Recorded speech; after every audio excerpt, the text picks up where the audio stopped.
दादू राम कहिए।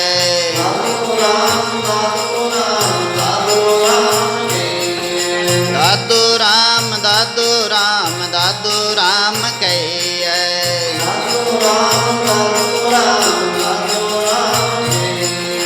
सत्य राम कहिए।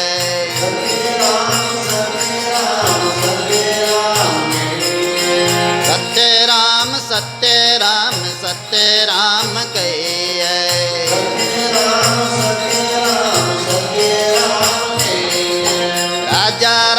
राजा राम कहिए।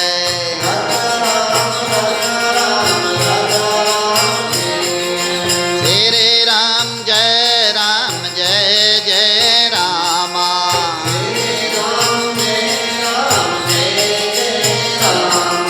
श्री राम जय जय रामा।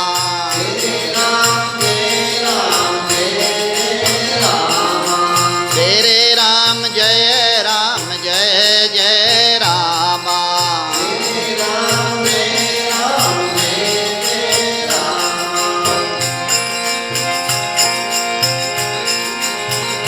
विष्णु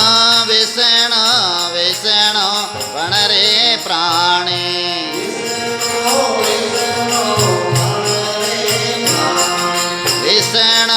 विष्णु वणरे प्राणे।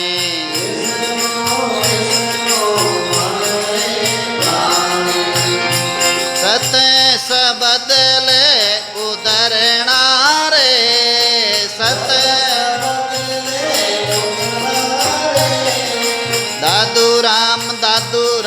दादू राम कहिए।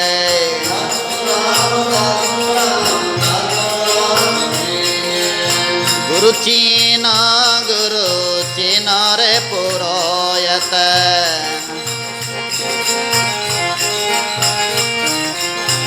गुरु चीन रे पुरोयत।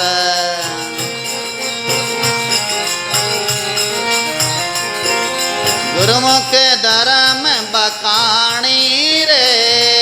गुरुमुख धर्म बकान। विष्णु वणरे प्राणी।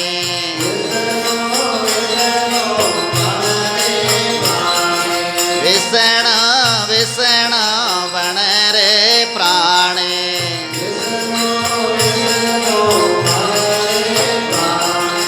सत सबदले उदरणा रे।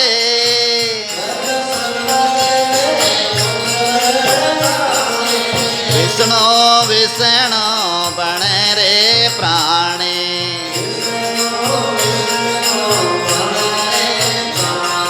वणरे प्राणी।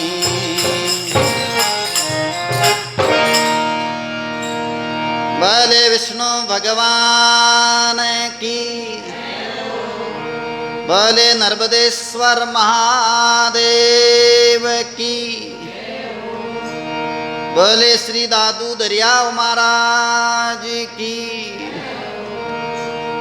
बोले गुरु जम्बेश्वर भगवान की।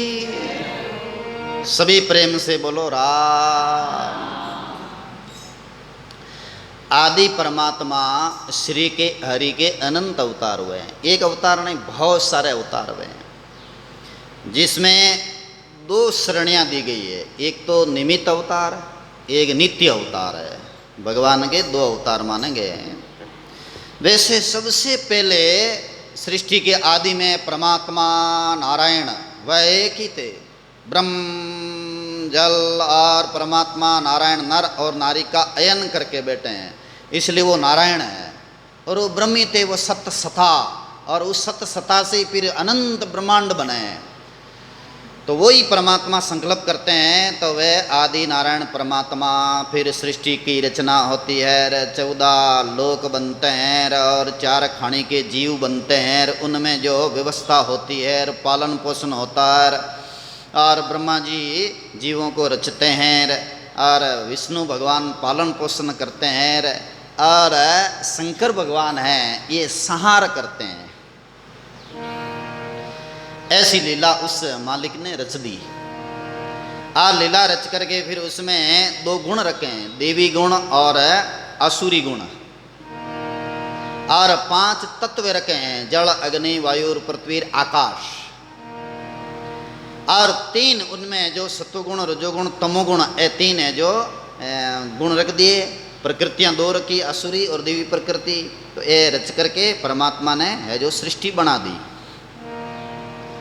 अब उनमें जो देवी गुण वाले और असुरी गुण वाले आपस में टकराते रहते हैं, लड़ते रहते हैं। देवता दैत्य, तो देवताओं का पलड़ा भारी होता है तो संसार में है जो शांति बनी रहती है, लोग आराम से रहते हैं। लेकिन जब दैत्यों का पलड़ा भारी होता है तब उत्पात मचाते हैं, और वो अपनी जो है स्थापना करते हैं।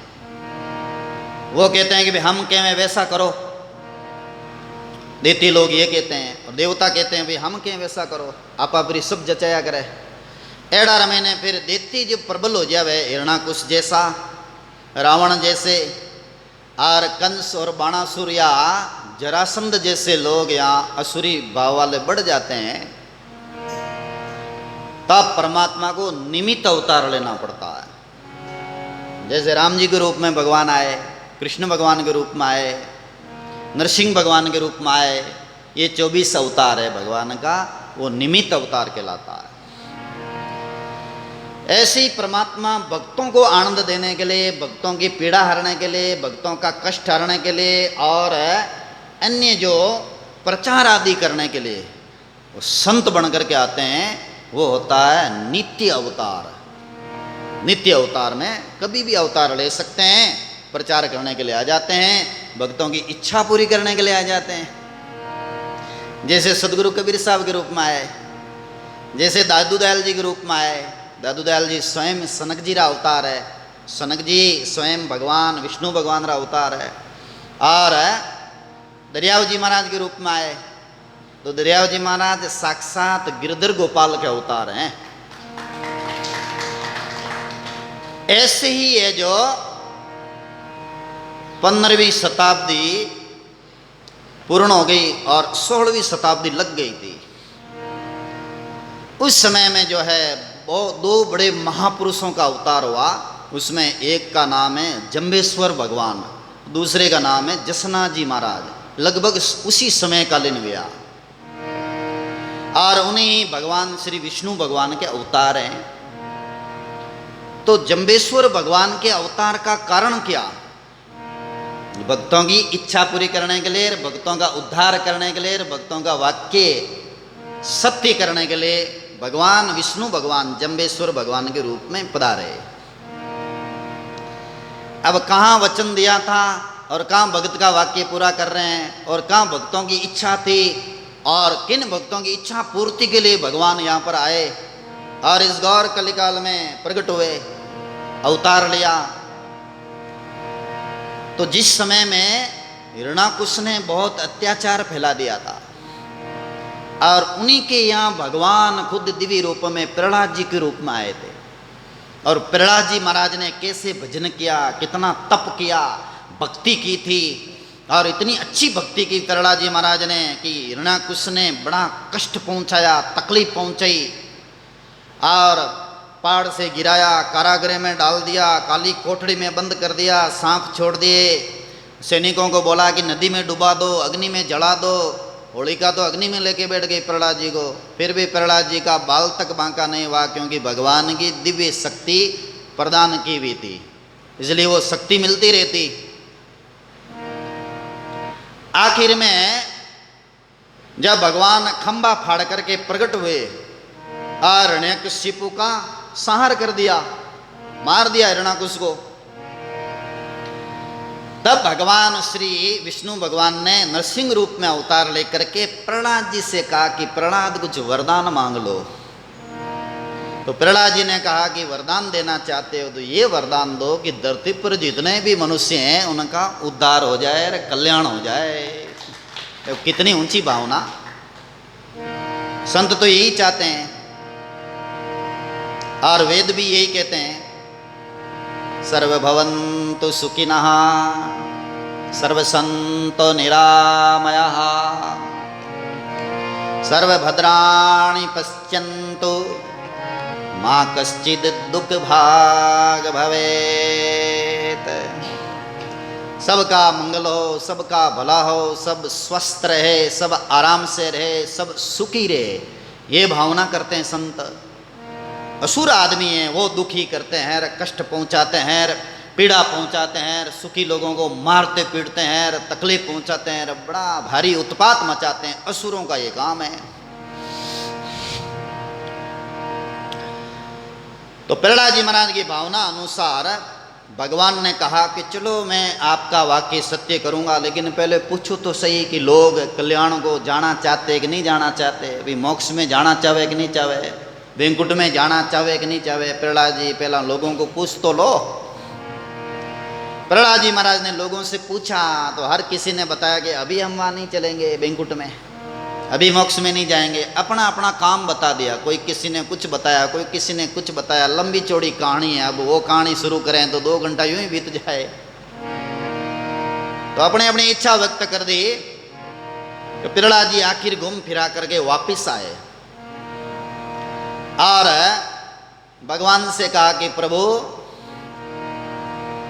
कोई भी मोक्ष में जाना ही नहीं चाहता जीव। तब भगवान ने कहा, हे प्रहलाद, संसार में 3 चीज अति दुर्लभ है। पहली तो मानव शरीर मिलना बहुत दुर्लभ है। दूसरा सदगुरु संत मिलना बहुत दुर्लभ है। तीसरा मुमुक्षुता, मोक्ष पाने की भावना, जिसे मुमुक्षुता बोलते हैं, मुमुक्षी भाव, ये मिलना बड़ा कठिन है। मोक्ष पाने की चाहना कोई कोई करते हैं कि अब निवृत्त हो जाएं, परमात्मा का भजन करके मोक्ष पाएं। ये भावना कोई कोई बिरलों में आती है, सभी में नहीं होती।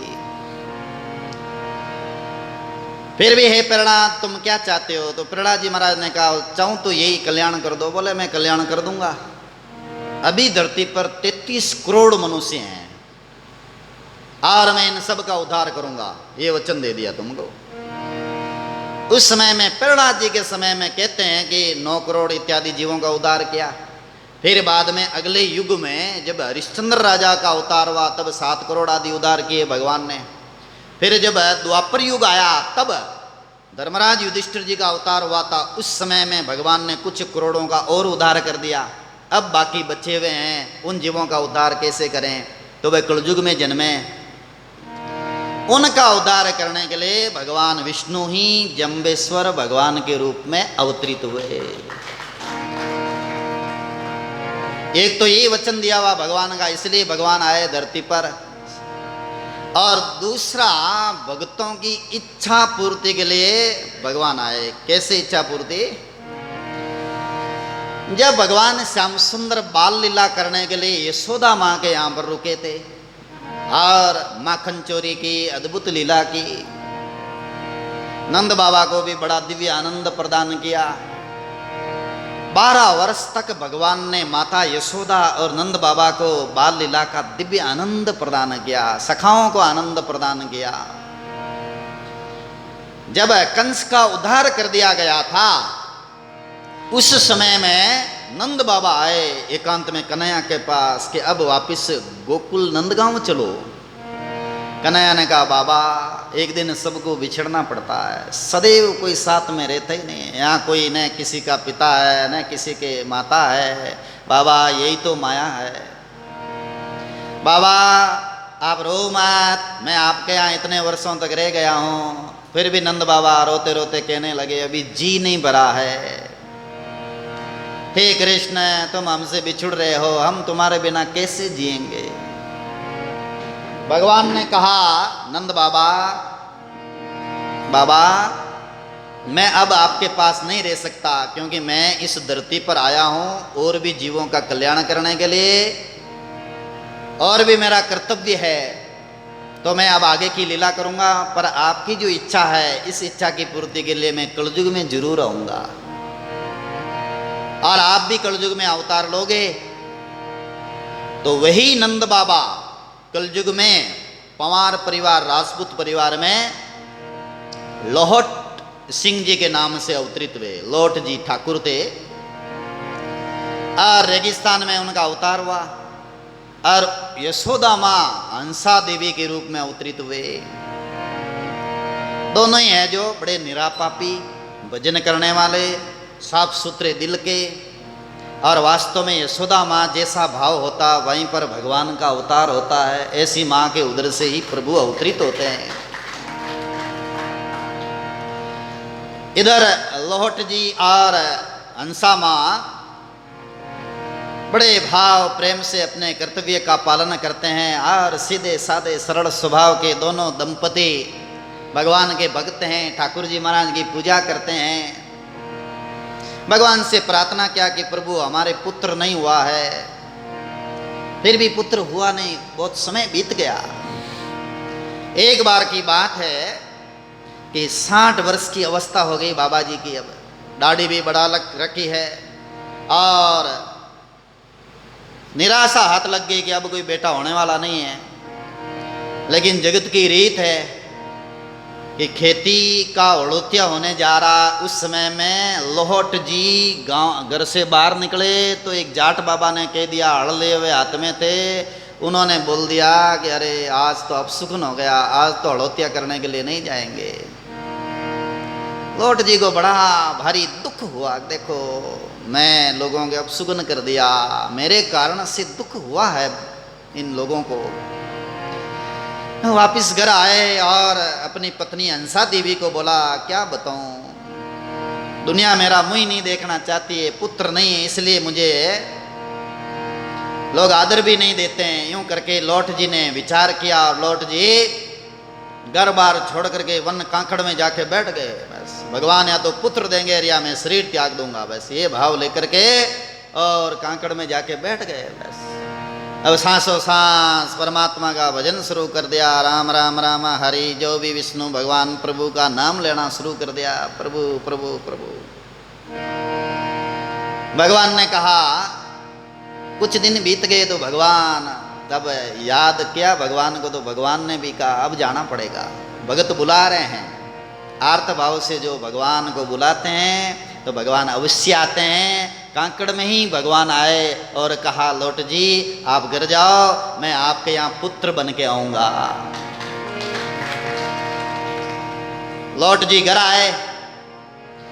आए और समय आने पर हंसा देवी ने अपने उदर से एक दिव्य पुरुष को जन्म दिया। उन्हीं का नाम है जाम्बा जी। बोले जम्बेश्वर भगवान की। उस समय में कहते हैं कि थोड़ा अकाल पड़ गया था, इसलिए एक जगह को छोड़ के दूसरी जगह पर लौट जी पधार गए थे। वहाँ जो है अवतार हुआ जम्बेश्वर भगवान का, और जम्बेश्वर भगवान का अवतार होते ही बरसात हुई और दसों दिशाएं मंगल सूचक हो गई और नदियां भी उछाला लेके बहने लगी। इस प्रकार से प्रकृति अनुकूल हो गई और लौट जी के यहाँ बड़ा आनंद हुआ, उत्सव मनाया गया। रिद्धि सिद्धियां हाजिर हो गई, क्योंकि भगवान का जहाँ अवतार हो वहाँ रिद्धि सिद्धियां आना ही है। गाय भैंस जो भी थे वो दुगुना दूध देने लगे और चारों ओर आनंद ही आनंद है। सब जना लोहट जी का आदर कर रहे हैं, सम्मान करें, सत्कार कर रहे हैं। इसी समय में जो है 1-2 वर्ष बीत गए। नामकरण संस्कार, चूड़ामणि संस्कार इत्यादि होकर के 1-2 वर्ष बीते तो उस समय में एक पुरोहित जी को बुलाया गया कि आप आओ, हमारे बेटे की जो है हस्तरेखा देखो और किस प्रकार से हमारा बेटा आगे चल के कितना बड़ा होगा। तो पुरोहित जी ने अपना, ब्राह्मण जो भी थे उन्होंने अपना ताम झाम दिखाना शुरू किया। पुरोहित जी ने क्या किया कि उन्होंने जो बहुत सारा ढोंग रस दिया था, तरह तरह का, 108 मटकियां रखी।